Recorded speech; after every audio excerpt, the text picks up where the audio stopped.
then here's Trevante Stewart from an acute angle. Should have tried for the assist there. Ricardo Morris was begging for it. And here is Webster. The challenge coming in from Ladale Ritchie. And the penalty was awarded. And converted by Richard King. His second goal this season. Cavalier with the advantage. Stewart, Shevon Stewart, playing that one inside. Brilliant first save from Bartlett, and then he denied Topi with his legs. That was a fabulous save, fabulous double save. Ball dinked over the top. Daniel Green on it. Green did well and did put it to the right of Bartlett. That little gap there at the near post. And he picked up his 13th goal this season. Not a chance here for Trevante Stewart. And Bartlett in the way of it. Atkinson finding Webster. Tried to place it into the far corner. And then this free kick. What a chance that was for Daniel Green. Morris's effort wasn't handled particularly well by Bartlett. And then Green's header was wide of the mark. Then this late on, Lopez couldn't get by Clark. Held on to it. They went to extra time. Nothing happening in extra time. And then penalties. And two saves made, one by Clark and Bartlett, and then the final one from Bartlett denying Daniel Green. And Bartlett winning it. Yeah, in the end it was a Piton boy, Shavina Bartlett, who was the hero for Cavalier D. St. Lucian, coming up with some big saves. Well, the man who nurtures the heroes who wear white for Cavalier today, the technical director, Rudolph Speed, was the first man to be interviewed by Dwight Jeremiah. Rudolph, it's often said in football, 9 out of 10 times you win the midfield, you win the game. You're up against a Dunbeholden midfield that many consider to be the best performing midfield in the league. How do you outperform them or even stop them being effective? Well, we could just bypass them. That's one way. No, it's gonna be an overall game. We will defend the best who's better in the attacking third. So, and today we come prepared to attack. So I think we'll be well served. I want to get a little bit specific. In 2 games so far this season, yet to win. What are you seeing from your players leading into this game to suggest that today could be your lucky day? Well, what has been happening is, as I said last week, is the first time I really have 20 players to choose from. Usually I'm very short-staffed. We have a lot of knocks, but at least I have 12 available bodies. So I know we have the talent, as always, even though some of them is very young, we have a talent. So once we execute, I think we should do very well. You talk about having a full slate to choose from, 3 games now in 6 days, adding that extra time in it. Is fatigue a factor for you, and how does that influence your selection? Oh, definitely is a factor, but we're not making a lot of changes, just probably about 2. As a matter of fact, you know, when we come back from the Caribbean Championship, we did play 5 games in 2 weeks, just the same. So it's the same setup now. So you have to say we're kind of acclimatized to it, and we're ready. Adrian, you come from a rich footballing background with your dad playing for Waterhouse, Santos, Portmore. As a 15-year-old in this squad, preparing for a semi-final game, how do you feel? Well, it's obviously a great feeling to be playing with the defending champions and a great set of young players, so it's truly amazing. Well, many players your age would just be quite happy to be in this setup. Are you wanting to go out on the field today? You really want to get a game today? Yeah, I would like to have my shot at the game today and show my talent. Tell the viewers the position you play and what's your strength as a player. Well, I play the central midfield and I read the game very well and I have great passing.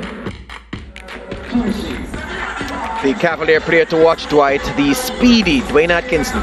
Yeah, he has 5 goals to his name in the season so far, and to think that after 10 games he had not scored in the league, always a dangerous player at this stage of the competition, and his speed will be a problem. All right, the man who usually does the pre-game interviews for Dunbeholden, Ricardo Smith, was again on duty. Dwight posing the questions. Ricardo, you're coming up against a Cavalier team that many consider to be battle weary in terms of playing their 3rd games today in what, 3 days, and adding extra time to that. How does that influence your approach to this game? It's no different from our team well rested, you know. Nothing is guaranteed, no matter how many days they just played a game. I know they're coming here today fighting, and we can't relax and rely on the last game they played and win. Just have to come out here and give a good performance of ourselves. You're coming into the semi-finals on the back of a poor run in the regular round. Your last 6 games, just 1 win. How important was that 2-week break, and what was the focus during that time? Very, very important, you know. We got the rest, as you said. We got time on the pitch, you know, to work on a few stuff. You know, we were constantly playing week in, week out, and you know, we got a little tired in the legs, and also, you know, but the 2 weeks, as I said, very, very, very important for us. In terms of this Cavalier team, they found a formula at this stage of the competition. They're very compact, sit deep, look to play well in transition, but it's going to be frustrating in terms of trying to break them down. What's the solution? How do you find that? Yeah, that's their game, you know. We know their game. They try to keep possession of the ball, you know, and try to play out from the back, and they're well drilled on that, and we realize that's their game, and we have a few things to counter whatever they're doing. I can't say on here, but we're just looking forward to what they come with. Sean, first off, not in the starting lineup. How disappointing is that for you at this semi-final? I mean, it's disappointing. I mean, in a game like this, any player would want to be out there, but I mean, the coach's decision, we just have to work with what he decided to go with today. Yeah, your teammates come into this game as favourites. I mean, how are you dealing with that tag? Is it pressure? No, it's not pressure. I mean, it's football and anything can happen on the day. You know, the better team will win. What is important for us today is to get a good start, because we don't want to take too long to find our rhythm, because that can take a toll on us. So once we get a good start and play our usual football, I think we'll be okay. You're not out there today, but in that back line, what would you advise to them today in coping with the likes of Webster, Atkinson, Campbell, and all the attacking power that Cavalier has? I mean, it's a good defense unit just the same. I mean, what we needed to do is just to stay compact and stay disciplined and don't give away too much. And once we do that, we'll keep a clean sheet for sure. Player to watch, Dwight, a Taffaroy Bygrave. Well, his goals speak for him. In volume, it's just 11 goals, and with McGregor, a partnership that will drive fear in defenders. All right, break time when we get back. The action will be live.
Welcome back to Sabina Park in Kingston, Jamaica.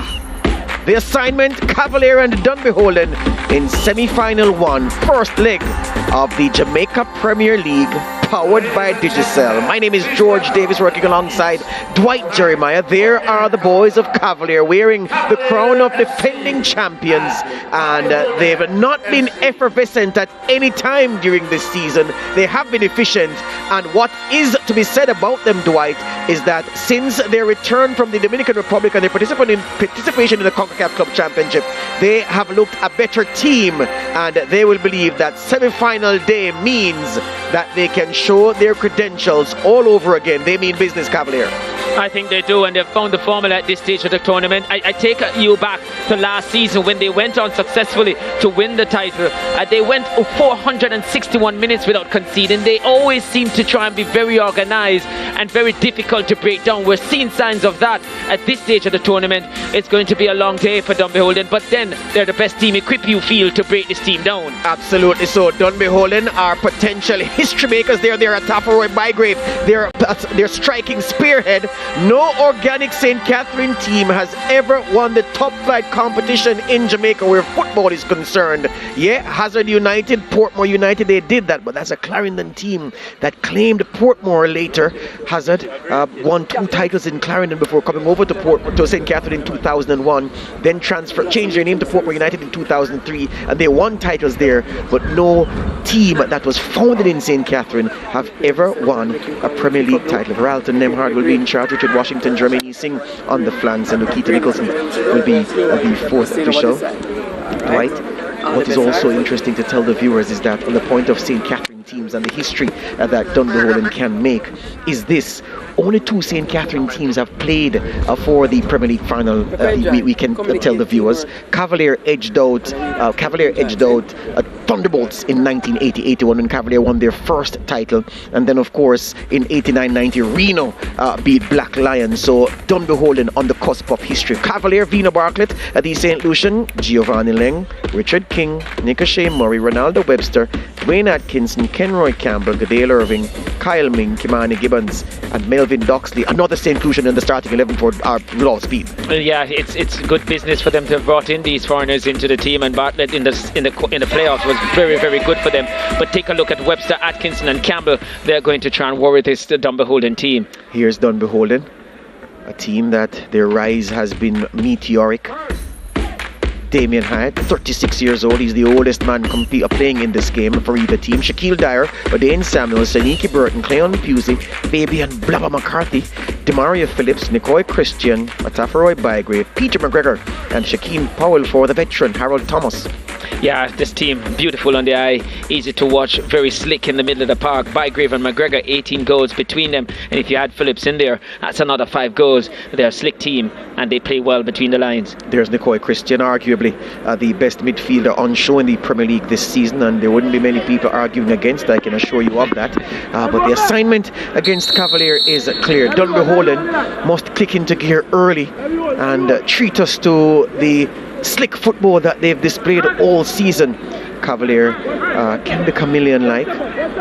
They can go on the front foot and try to run teams in the ground, or they can play cat and mouse and hit devastatingly with the pace that they have on the break. Atkinson, early touch for him. And Gibbons running out of real estate. What is true, Dwight, is that this team, of the 22 players on the park, 14 of them are 24 or younger. Yeah, there are 3 30-plus-year-olds, all in the Dunbeholden starting 11. There are, in the Cavalier team, the average age is 21.36. There are 4 20-year-olds, 3 22-year-olds, 1 24-year-old, 1 23-year-old, and 2 21-year-old. The formula that worked for Rudolph Speed so well last year is in effect once again. And speak of the man, there he is. Yeah, definitely. He definitely has the Midas touch with the youngsters, and did interview Adrian Reid, who is only but 15 years old and in the squad and is open to get a play, and for sure the confidence must have been given to him from Rudolph. But George, you talk about how they will set up. We saw Atkinson and Campbell already not engaging Dunbeholden deep, was employing a half press, looking to win the ball and then countering that space. Yes, Dunbeholden, the average age 26 years old. Their goalkeeper at 36, the 2-time Premier League champion, Damien Hyatt, ex of Arnett Gardens, that's where he won those titles. The senior man on the field in terms of age and experience and trophies as well. First question for him to answer. The ball flighted in and he missed the punch, and at the back post it was Samuels with the clearing header. An early moment of danger for Dunbeholden. The boys in blue. Hyatt missed his punch and bailed out by his defender, who actually got a boot to it. Yeah, that was a nervous moment there for Dunbeholden, and those set pieces are going to be critical for Cavalier as well. Hyatt there will want to forget that quite quickly and make amends with this corner kick. There, the veteran Harold Thomas made his name as a Premier League coach with the outstanding Rivoli team he guided, and also have a view on his resume. Samuels with the clearance. This is Gadiel Irving. Distinctive run, pigeon-toed Gadiel Irving when he's on the sprints. Shaquem Powell fouled. Yes, already, as we said, we see Dunbeholden, as you rightfully said, George, they'll be looking to try and settle into a rhythm very quickly. And Christian, you talk about the youthfulness of Cavalier. Burton's free kick. McGregor missed his header.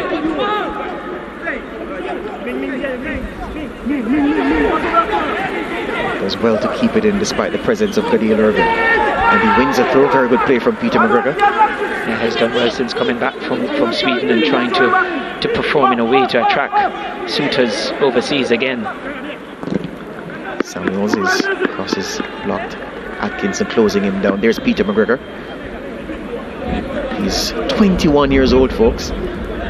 Strong man and good striker. I don't expect to see him for the next season of the JPL, even though I'd want to for his quality, but a player of his abilities ought to be parading those skills at a higher level, Dwight. Yeah, he got his chance. Just injury was the downfall for him, but he's back in good shape now and really created history. I mean, he went straight from high school to Europe, not playing for a Premier League team at the time. He's here now trying to make a statement, and I agree with you, George. I feel the better served to parade those skills. Yep. Testament to how strong the wind is. Nicole Christian spotted the ball on the wind, blew it away. Here's Christian once again. It's met by Phillips. Christian has another crossing opportunity. Switched to southpaw for a moment there with the left foot cross. Left footed cross, not good. Webster hunting this down, but Dyer got there before him. Christian, lovely control on the line. Powell trying to play McGregor. Bygrave his first touches. Still Bygrave. King intercepts with that long leg. Well, both his legs are the same length, and we're saying that his legs are long. Quick switch by Powell. That met with approval of the Dunbeholden faithful. Bygrave on the left. The cross comes in. A driven cross, blocked. It's the first corner for the boys in blue.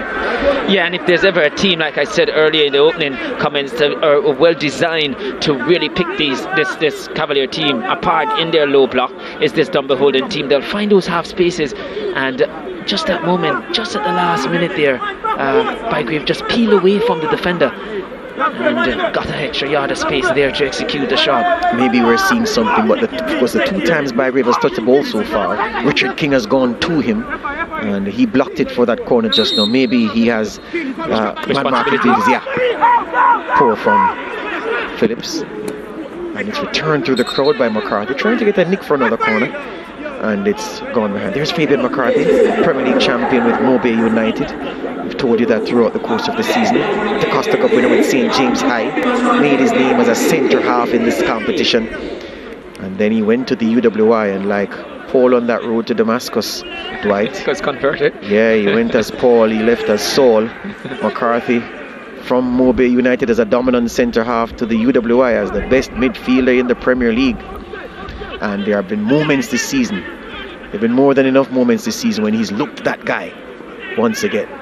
Yeah, certainly struck up a partnership with Christian in the middle of the park, and for sure Demario Phillips as well, and that makes the unit hard to bet against, to tout as the best midfield setup up or performing midfield in the league.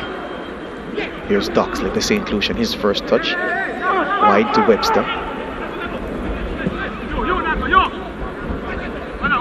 Switching the play, but the Breeze carried the ball further than Irving wanted it. Acknowledges the effort nonetheless. Here's Ronaldo Webster. Yeah, he's really had a difficult season in terms of goal scoring. Just 2 goals to his name, And since scoring against Mobile United in the 59th minute, that was match week 7, has not found the back of the net, and that was like the 28th of February. That's like 4 months almost to the day. Thing is, you know, you look at Webster at 20 years old, we forget. He's only young, and as you know very well as a coach, as we see the first offside call of the game, as a man who nurtures the career of many young players, you know that the one thing that almost all young players are, inconsistent. Yeah, most definitely. So I have no doubt, because I'm a fan of his from he was at Stetson when he went to Wolmer's. Was just so exciting. Love to see him on the ball. Very good header of the ball in both boxes. So yeah, just a inconsistency you put it down to as well, George, and I do agree. We're going to see Webster back to his best very soon, you feel. Yep. These teams separated by 9 points in the Premier League table over the course of the campaign. Played each other twice. Dunbeholden won both games, but today they are standing on even keel. The boys in white won't be daunted in the least. They took down a team in blue in the previous round.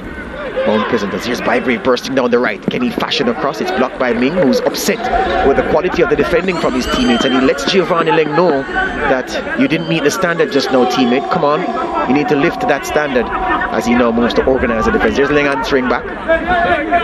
Yeah, they know that they have to be on point here with the likes of Bygrave bearing down on them. Second in the goal scoring chart behind Daniel Green, who's gone home for good. Yes. So Bygrave can run clear. Here's Christian.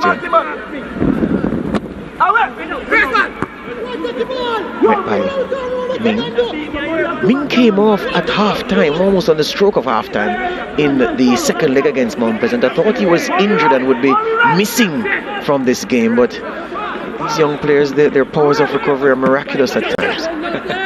Bygrave battling turns. Can he fire? No, he can't, because Ming was there to rob him at the crucial moment.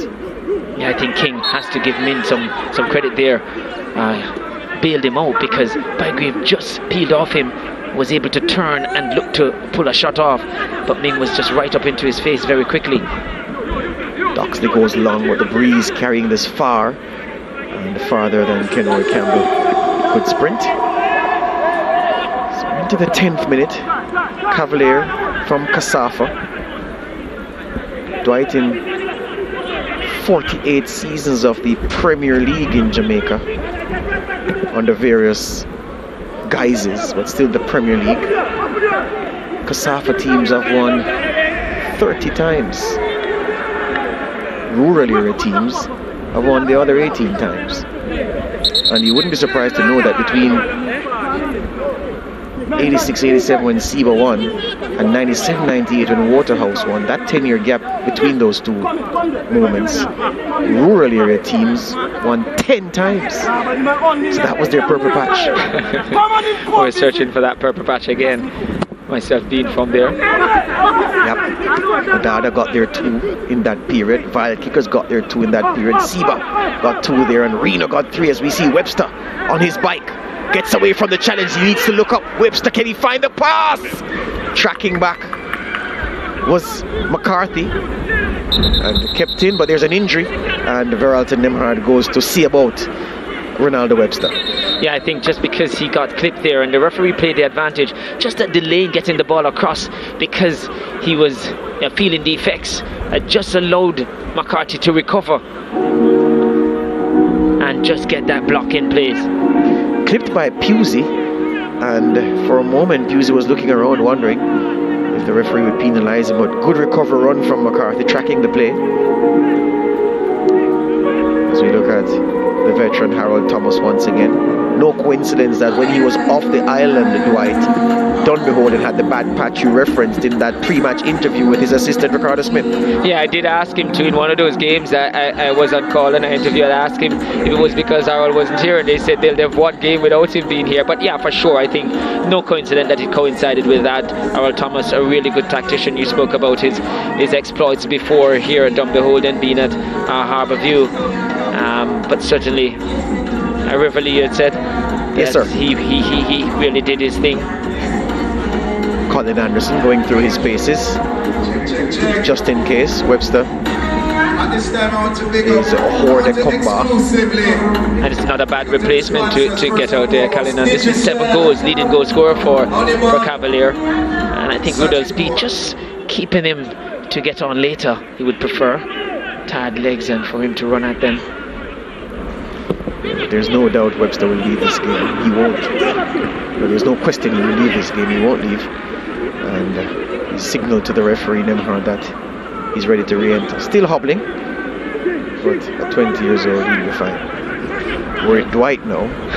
He'd need a stretcher and some tourniquet to stop the bleeding, all of that. I might not have made it on the field in the first place. We're still looking for Phillips. Easy for Barker. How big was his performance in that second leg against Mount Pleasant, especially in the penalty shootout? It was huge, and those big saves really came up trumps for them. It wasn't the best throughout the game, but still had some big moments in the game and came up big for them. And I remember was man of the match back-to-back in regular season games. He's a very good goalkeeper, good shot stopper. Now and then he may falter, but like you said, youthfulness, only 22 years old. Yeah, inconsistency there, but no doubt there's quality in him as a goalkeeper, and I expect him to really blossom as his career progresses. But yeah, it was huge in those playoffs, and one would say partly the reason they're here. Yes, sir. Dara, the skipper, bursting onto defense, looking for a pass. Highgrade gets it. Good touch, a turn away from Ling. The ball pinballing around for a moment. Here's Christian Pusey now. He's a good cross. Shinned by Len behind for a corner. We've seen a couple of times this Dunbeholden team looks to play the ball, just whip it into the box, but there's a lot of white bodies inside there, and they're going to have to be more approach, more finesse in terms of picking those spaces and try and play those one-touch, two-touch football and pick up the pace and move those bodies around quicker. Christian again. The first 2 corners he took, Dwight, were left-footed, and he's parading his quality. He's going to do it as right-footed. Pings it to the edge of the area, looking for Burton. And yeah, we've seen those outscored before. Paul scores to David Beckham at Bradford in the English Premier League, but this one not quite of that standard. Yeah, but yeah, you talk about Christian there, and you recognize that there's Cavalier tends to have a lot of bodies in and about that 6-yard area, so just using it, going for the outswinger just to give his team more space to execute an attack on goal. Murray Campbell overlapping his Dale Irving. Samuels after him in a flash and gets a tackle in. It was a dicey tackle, but he got all ball. Lucky lad. Slid in and effective in the end.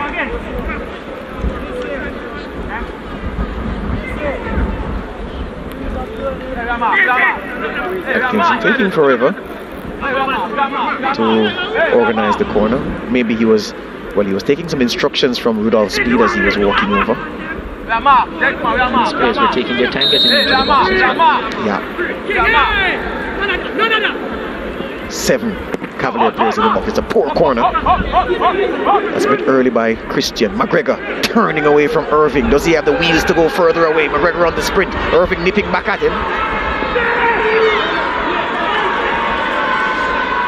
Yeah, just needed to go across Irving there just to get in his way. Didn't really take that step to his left, and in so doing would have blocked the path or the progress of Irving, but just allowed him to run alongside him.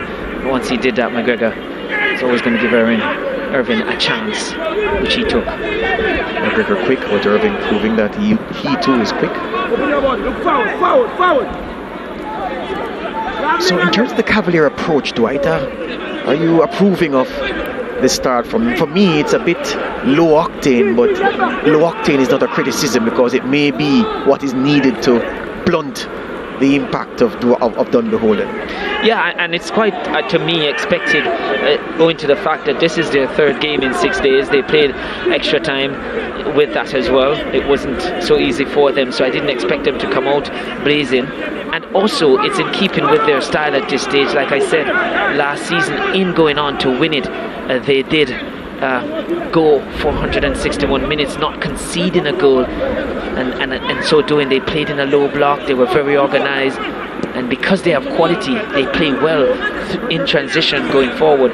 So pretty much up the alley that I expected from Cavalier. Well, just now Richard King spooked by a tough Roy Bygrave on his shoulder, kicked that one behind for a corner. Rarely see King doing that.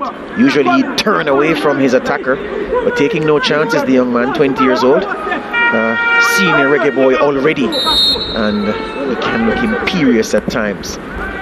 Phillips with this corner to the back post. It's missed by Samuels, who ventured up from his defensive station.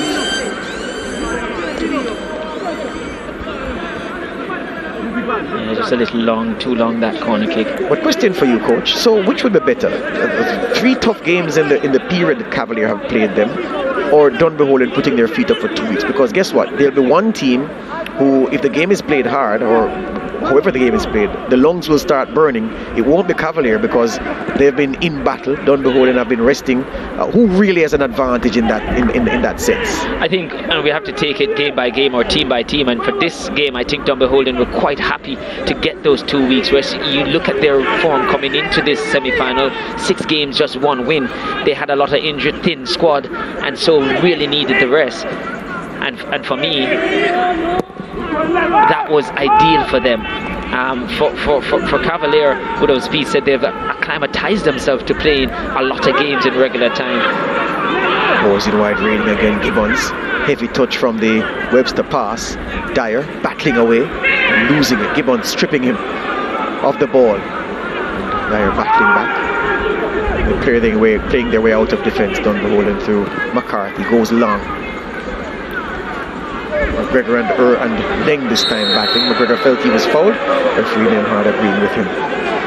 Yeah, that was definitely a foul. But yeah, I feel for both these two teams, maybe ideal for them in terms of their situation.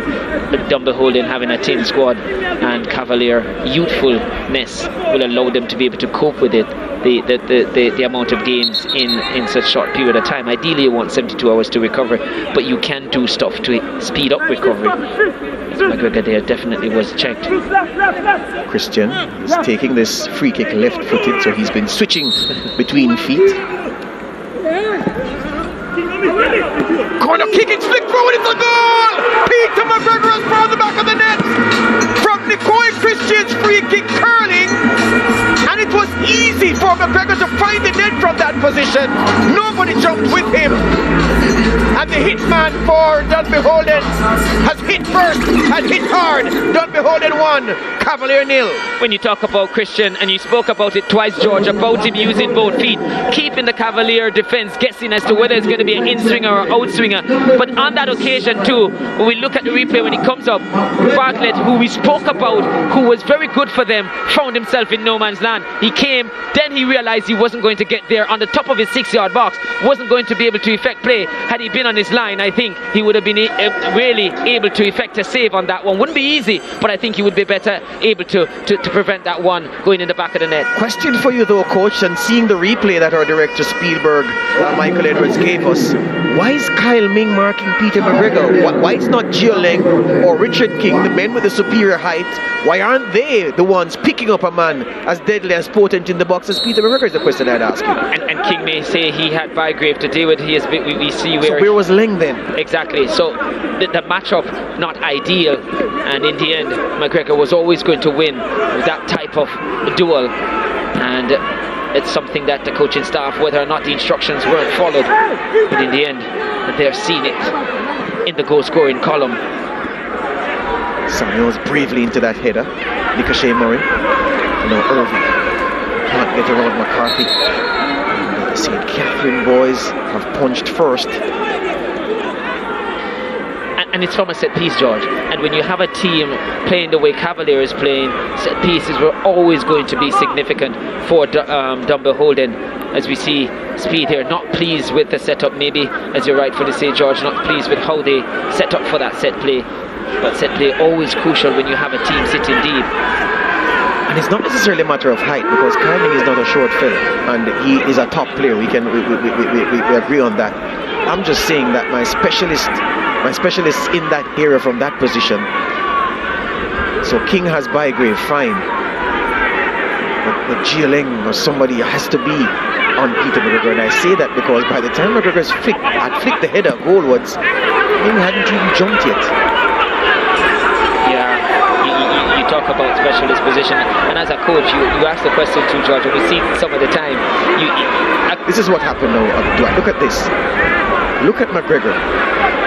Ming is well beaten. He really, it's almost as if he didn't challenge. In fact, I don't think he was close enough. That's the point. That's the point I'm making. He wasn't, and so wasn't even marking McGregor, and that was poor from him. It was closer to goal than to McGregor. And in a situation like that, as a coach, sometimes we say you don't have to win the header. You just need to nudge the player in flight to cause him to just be off balance, so he can't execute that so well. Not close enough to be able to do that. And yes, defensive lapse there. I didn't like that setup at all. And Cavalier may well have an inquest on that if the score stays the same at half-time. Anyway, here they are, Webster again, chalk on his boots, he's tight to the line. Here's Gibbons. I'll tell you what, George, as a coach, when we have those type of goals scored against you, it's one of those that you really irate about, because you weren't split apart, you weren't taken apart by a brilliant play. Those are very much avoidable. Yeah, but Dwight, I can accept if you are out-jumped or out-muscled by McGregor. I can't accept you not challenging him. Not close there, yeah. The starting position was poor. By the time he decided to move towards McGregor the ball was beyond him, yeah. Most definitely. Not very often you criticize Kyle Ming for anything. Not very often that he makes a mistake. He did make a mistake on that one. And you know what? I think this team at Dunbeholden can also give Cavalier a taste of their own medicine. 7 times before now, they've won by a single goal to nil as well. They can grind out results and they can block teams out. Bad pass by McCarthy, putting his team in trouble. Here's Campbell inside, it's blocked. And Christian beats him with a 50-50. Christian showing off his ambidexterity as already in this game.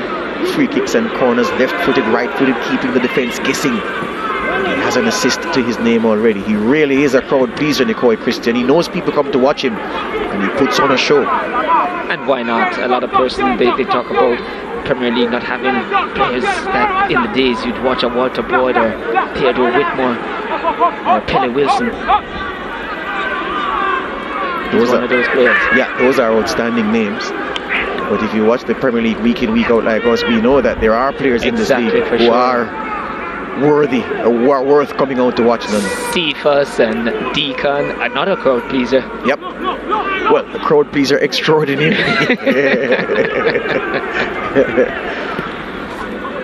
Just a pity. I'd love to see them here, and I know you took it harder than I did. Oh man, I tell you. Irving fouled, and in rolling over, clashed with Pusey, and he's holding his face, Gadale Irving.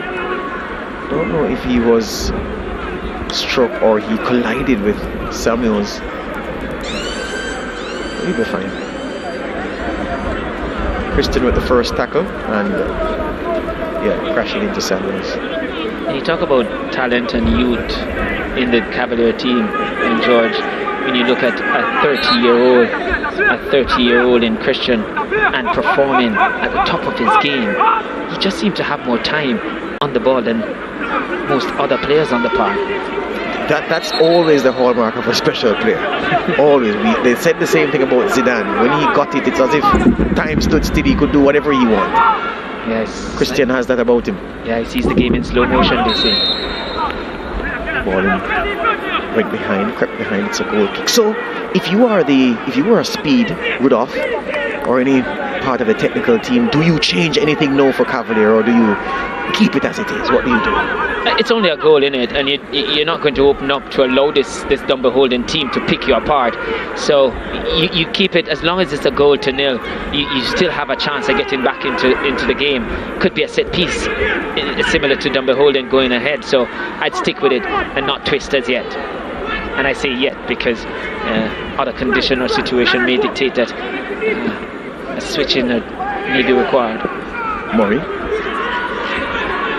turned it over to Bygrave, who finds Christian. What can he produce? Pusey was giving him the overlapping run, but was taking forever to get there.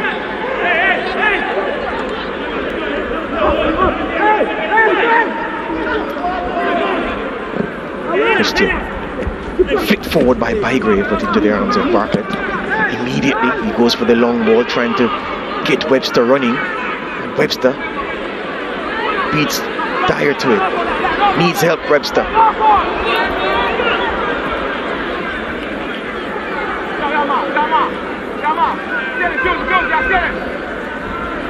Campbell must go back. Irving. Gibbons is wide on the right. Switch doesn't come though. Doxley tries his luck and got good power on it, but the direction not bothering Damien Hart in the Dunbeholden goal in the slightest. And didn't even treat it with nonchalance. Not even interested. Yeah, but we know he has a good shot on him, but that was well wide. You lined up 2 goals side by side. He might have missed the second one. But Dunbeholden would be pleased with Cavalier looking to take the shots from distance. But one thing I saw in that build-up is with Webster, I think Cavalier have to create more 1v1 situations with the wing-backs of Dunbeholden. Excellent pass by Doctor to Webster. Gibbons. Ball inside, cleared by McCarthy. McCarthy's almost been like a third centre-back at times so far in this first half, Dwight.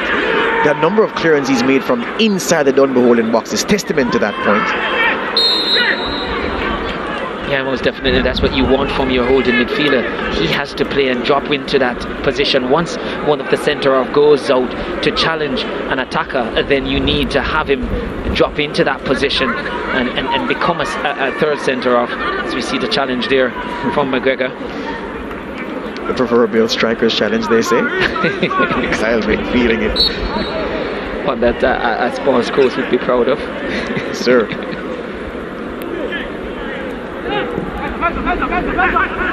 The wind carrying this one longer than King intended. And he's upset with someone, but he really ought to be upset with the wind, Richard King.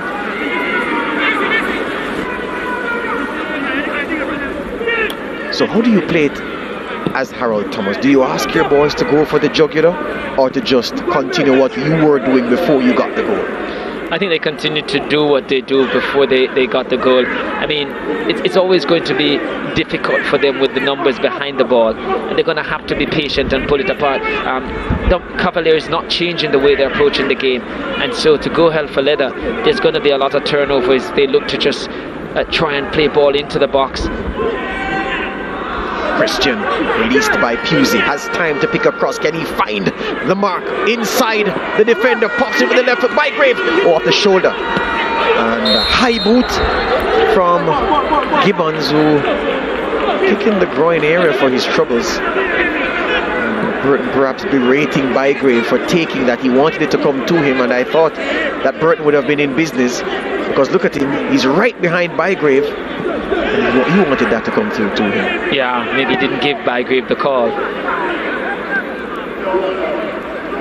Another thing I've noticed, Dwight, and you can say if it's by tactical happenstance or otherwise, Shaquille Dyer, the captain, as we see a man down for Dunbeholden, he is in a left back position defending. That's what he's been doing all game. He's been picking up Webster on that left side. Yeah, that's where he's gone. He's not defending as a centre half. And then McCarthy's dropping back into the middle, almost like a centre half. Explain to me what's happening there defensively for Dunbeholden.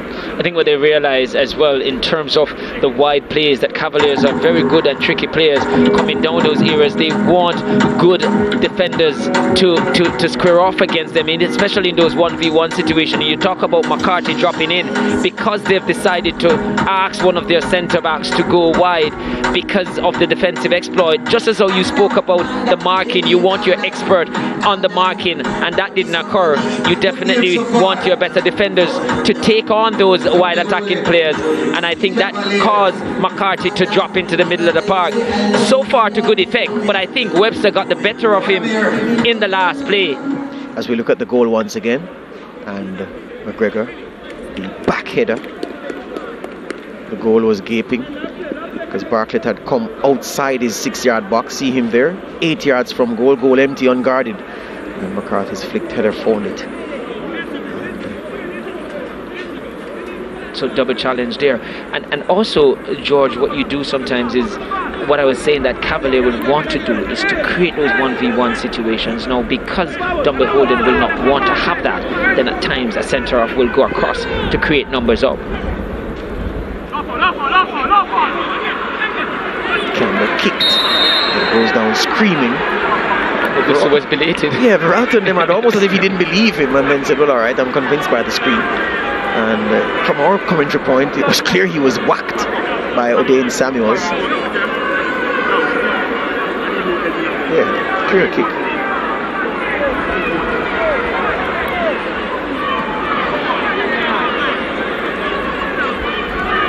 So when, again, Dwight, when Dunbeholden are in the resting defensive position, if there's ever such a thing, Dyer is central, but whenever Cavalier are attacking, he pulls wide, almost as left back. So it's a continuation of what you are saying and why they're doing.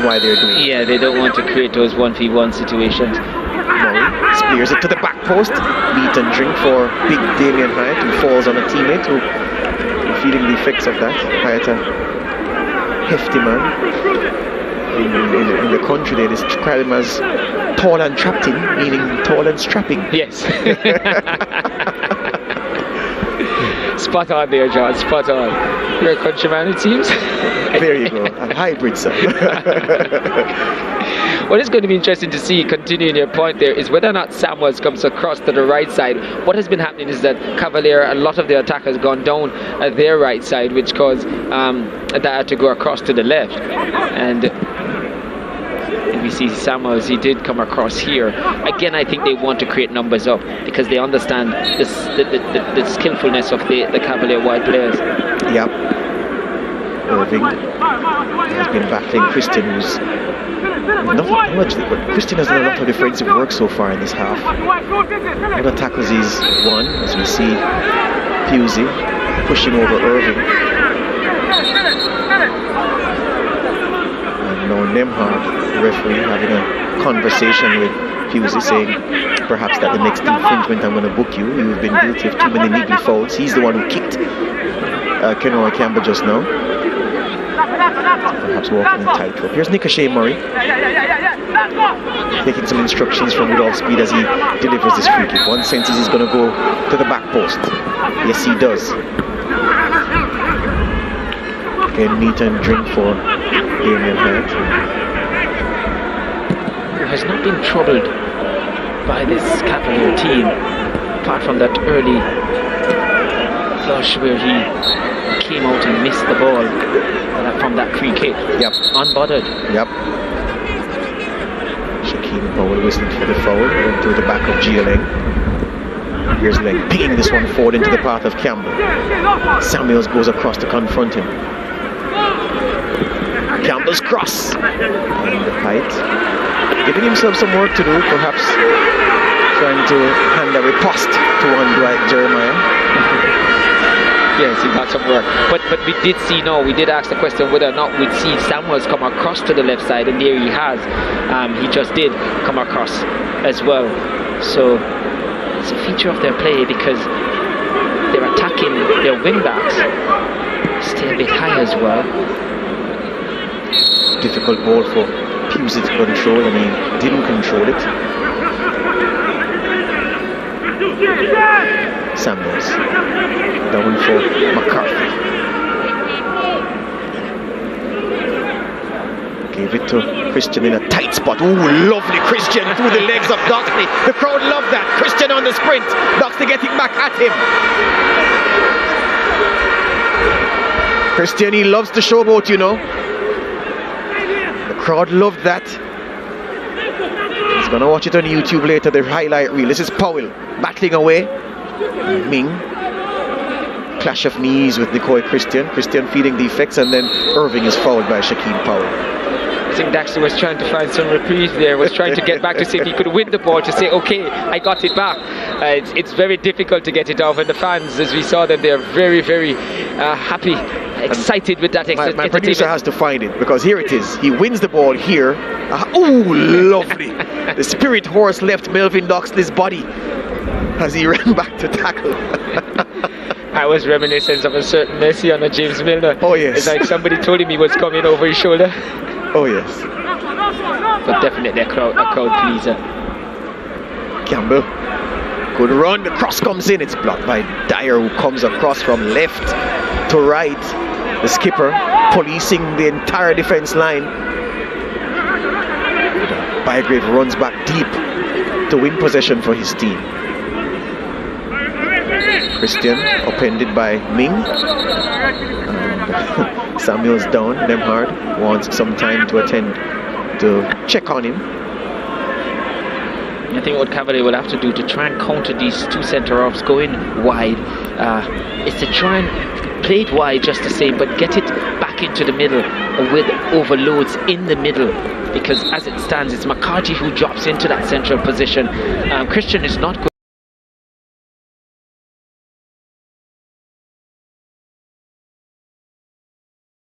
The top of the penalty box of this Dunbeholden defensive area, play it back inside, see if they can have numbers up and see if they can cause some problems. Yep. Christian, clash of knees with Kyle Ming just now, and then the left ankle. They've gotten a knock.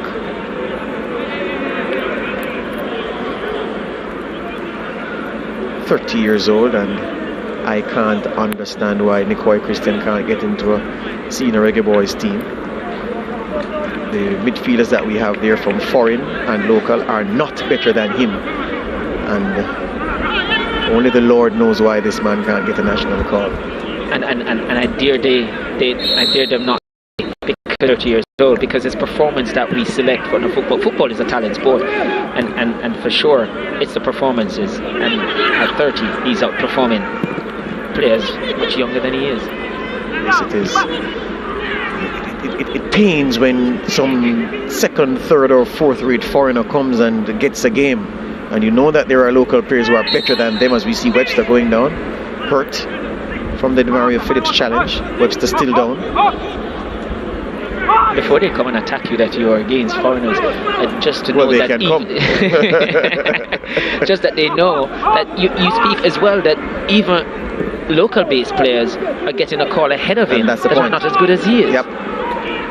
Here's Richard King, long way away from his defensive station, and he goes to pop one across to find Campbell, who acknowledges the effort, but King frustrated with the quality of his own pass, and it's been a frustrating afternoon so far for the talented number 4 for Cavalier. Yeah, I think without speed, he spoke about the fatigue, he's concerned, but his team has acclimatized to it. I really think this Dunbeholden team, because it's a team very good in possession, will cause Cavalier to chase a lot. I think it will definitely come to haunt them, the number of games they've played. He said something to you in the interview, Dwight, and I was wondering if he misspoke. He said he feels good to have 12 fit bodies to choose from. I said 12? Which means that apart from the 11 on the park, there's only one man on the bench who's in good shape to participate in this game. He must have misspoke, because it can't be that he has 12 bodies depending on this afternoon. I think he quickly went on to try and say 20, so I don't know, we'll see whether or not he recognized that he was giving something away and corrected. Irving's cross into the dangerous spot. And we've told you that the central midfielder has been dropping back almost as a third centre half, middle centre half, and it was in that position again that he tracked back to make the interception. Well, it's definitely telling you that he hasn't forgotten that duty, having started out in that position. He's always going to be tracking back, but that's crucial. I think it was getting away from it had eluded Atkinson, so it was just whether or not there were Cavalier players beyond him. Disappointing from Campbell again. Christian robbed by King, and then he fouls him. Christian. King taking kindly to the time-wasting tactics of the Dunbeholden boys, and he's getting handsy. Richard King leaves the scene of the crime.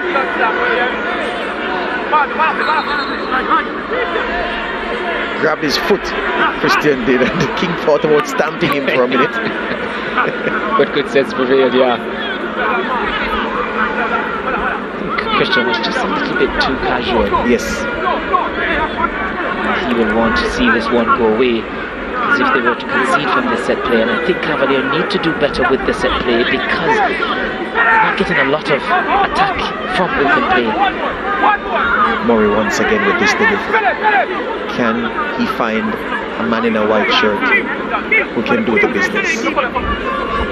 Dunbeholden's goal came from a free kick. Can Cavalier find their equalizer from a free kick? 7 men in white shirts in the box. Goes to the back post. And it's a poor effort from Ricochet Murray. Very poor. Yeah, and Woodow's speed is letting him know all about it. You certainly have to do better. And a lot of players committed. Just need to put it in that mix zone, in that danger zone, and just ask one of your players to get onto the end of it and create something. In the end, didn't give any one of them a chance. Cavalier just not on their game today, both attacking and defensively. That sends this one long. Bygrave flicks it on.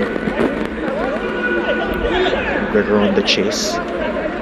Calm from Irving and Ling. Giving King work to do. Look at Dyer again in that left back position, guarding against Webster, but he missed his kick. This is Atkinson. Got back to clean up. McCarthy goes early to McGregor.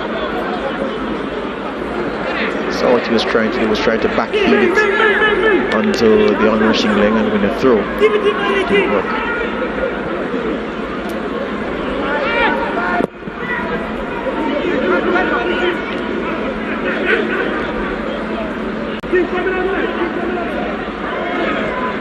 Christian back to Samuels. McCarthy. Don't know about you, Dwight. I thought the field could have taken on some water to help the players. Not that the surface isn't good. Ling grabbing McGregor with both hands. The Dunbeholden fans want a card. Nemhard reading the riot act to Giovanni Ling, saying no more. And he'll do that for as long as he possibly can, Nemhard. Having studied psychology, he's going to try and control and manage the game in a different way, not using the cards. And I think Cavalier number 3 there, Ling, was very irate with, I think it was Irwin further up, just not applying enough pressure, not preventing that pass coming towards him. Christian, right-footed free kick this time, headed away by Ling. Mario Phillips has been quiet by his standards so far. Whips this one, trying to find the Christian. Doesn't have the wheels though to get there. Just overhit, to be fair. Yeah, very quiet Phillips, but you know, that's not a good sign for, well, maybe good in the moment for Cavalier that he's not on it, but if Dunbeholden is as dominant as they are, and without his input, then it could get worse if he was to come out in that second half, as we see just a minute indicated left in this first. Here's Atkinson. We hardly called his name in this first half.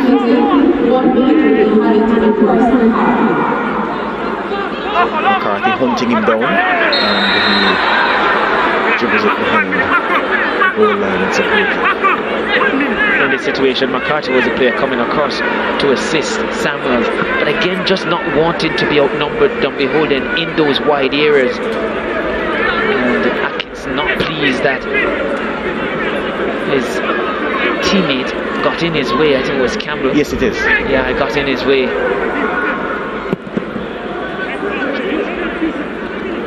Golden Boot winner in the CONCACAF Club Championship in the Dominican Republic, Dwayne Atkinson. And in the team of the tournament, despite Cavalier playing fewer games than at least two of the teams that went all the way to the, well, the two teams that went all the way to the championship game. That's how good he was over there. Peralton Nemhard has seen enough of the first half. Dunbeholden, a case of control and decisive play. Peter McGregor scoring the game's, well, the only goal of the first half. Dunbeholden 1, Cavalier 0. That's the score at halftime in semi-final 1. First leg action, the Jamaica Premier League, powered by Digicel.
1-0 at halftime. Dunbeholden leading Cavalier. And we get into the first half highlights now.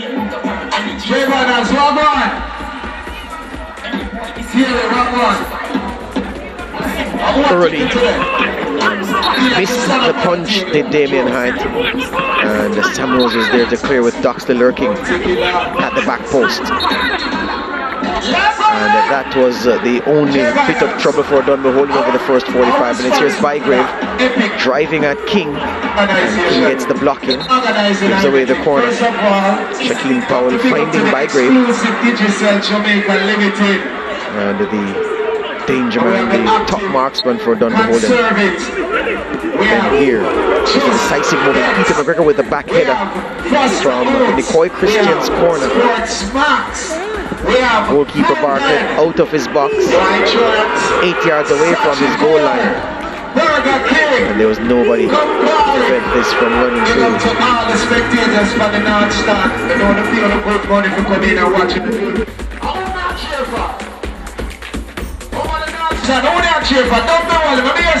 One shot on target, Peter McGregor's header, which turned out to be the game's only goal. 10 fouls in the game, 6 from Dunbeholden in the first half. 52% possession controlled by the St. Catherine team. Let me get some nice Cavalier. Let me get some nice Dunbeholden.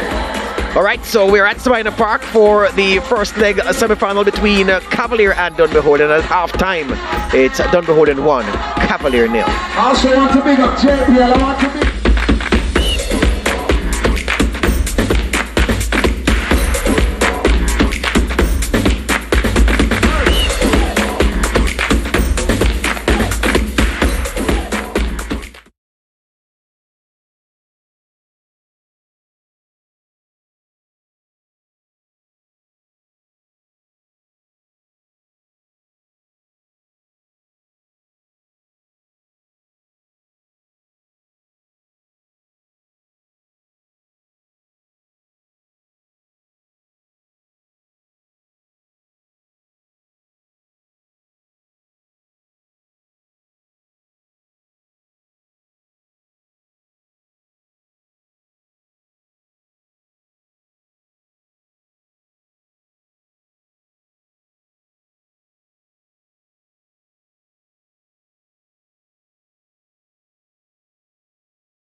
back we are at Sabina Park, drawing closer to the kickoff of the second half of this semi-final first leg clash between Cavalier and Dunbeholden. Dunbeholden leading 1-0. As we give you a splash of the fans that are in attendance. They stand to the left of our commentary point, filling up nicely, and the fans are here for this game, and there are some Harbourview fans in here as well, along with some fans of Waterhouse. Now, how did Harbourview get through to that semi-final meeting with Waterhouse, you may ask? Well, they played Arnott Gardens over 2 legs, and the second leg they overcame the Junglists 4-3 on penalties. We have those highlights for you from that game. Winning on penalties. Right here.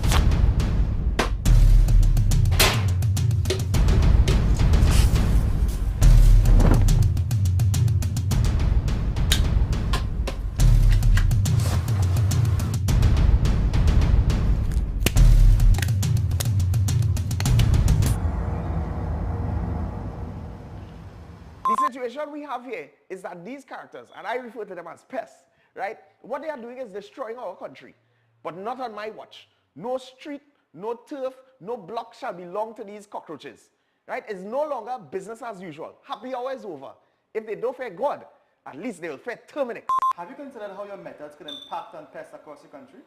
I find we look after the rights of pests as opposed to the rights of the 1.3 million law-abiding citizens in Trinidad and Tobago. I wonder if Roach Ladden's son come here for the carnival if you'll interview him, eh? But how can you defend one shot, one kill? What? You want me to throw a pillow at him? I didn't say that. No, well, if a roach jumps in front of you now, what will you do? Run. Oh, Jesus, Lord Father. Pests bothering you? Call Terminix at 672-5007 or 672-0042 or visit our website at terminix.co.tt for a free quote and consultation. Join our fight against pests.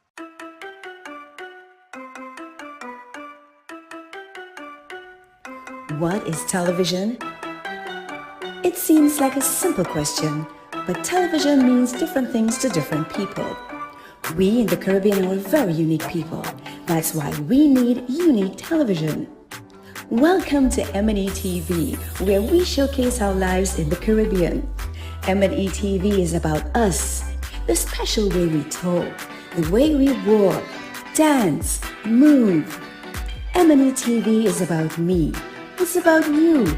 M&E TV is about our amazing Caribbean experience.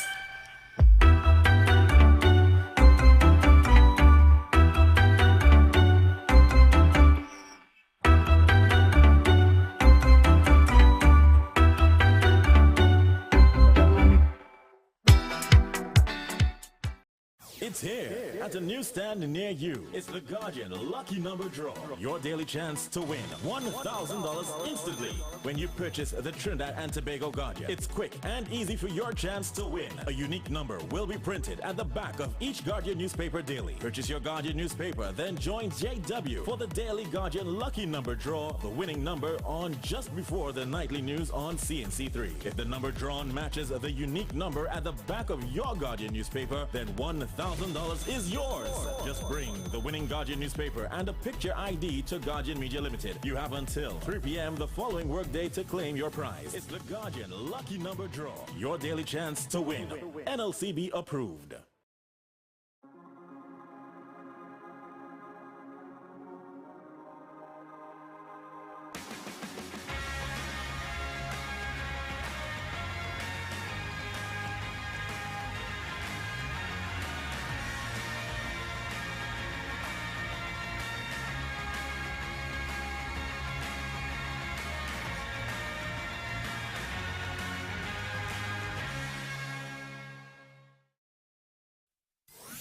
Are you at home, feeling isolated? Don't worry, we will bring the world to you. The nation's first and leading newspaper, the Trinidad and Tobago Guardian, is extending a special home delivery for 30 days for just $99. Yes, for just $99, you can get the TNT Guardian newspaper, the fastest growing and most read newspaper, most credible and highest reader value, and voted tops for best publication by more readers than any other newspaper, delivered to your home. It's easy to subscribe to our home delivery. Simply call us now at 225-4465 665 extension 4274 and speak to one of our customer service representatives, and we will bring the world to you.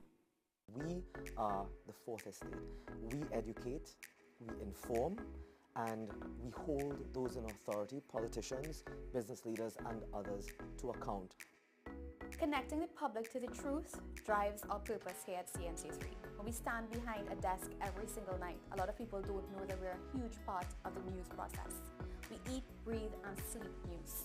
And that reflects in everything that we do as a news team. Every day we tell the stories of people's journey through life.